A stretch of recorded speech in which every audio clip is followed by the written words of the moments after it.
CEO. John, every time I look at the oil price, it's gone down even further. I mean, where does it go from here? How low does it go, as they say? Well, I said a few weeks ago that it could actually get into the 40s, and here we are in the 40s. Right. But it's getting to a scary point now, Ashley, where I think 44, 45, we'll see phased slowdown in drilling.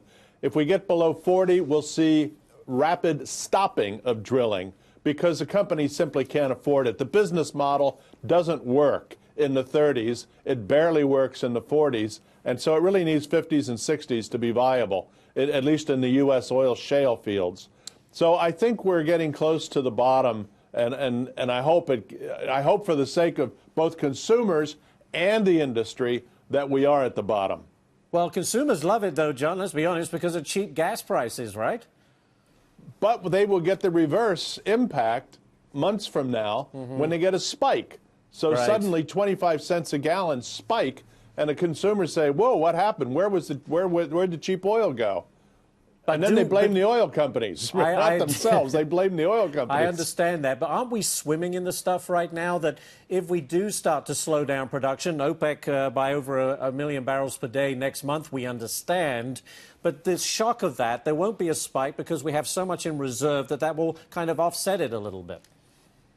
There's a particularly large amount because we counted on the Iranian sanctions to take several million barrels off the market, and that didn't happen. So, yes, we have too much oil right now. I wanted to ask you this on a different subject, John. Well, it's talking about oil, but ConocoPhillips backing an effort to impose a tax on carbon dioxide emissions, a carbon tax. Is this for show? What do you say about that?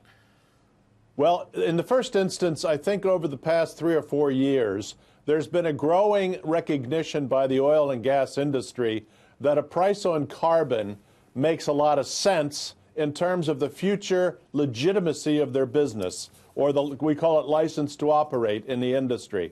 It's no different than the automotive companies voluntarily putting additional safety gear on a car to increase the value of the car to the consumer and take care of them from a safety standpoint. Remember, years ago, it used to be a very difficult regulatory argument. Why should we have seatbelts? Or why should we do other things? Good point. Good point. But now and so the companies realize that by adding to the consumer perception of the value of the product, and a price on carbon actually adds to the perception that the oil companies recognize their impact on climate change or global pollution through CO2. And so by agreeing to price it, it gives them a sense of legitimacy. Whether it happens or how it happens, I'm not sure. But it also protects them, John.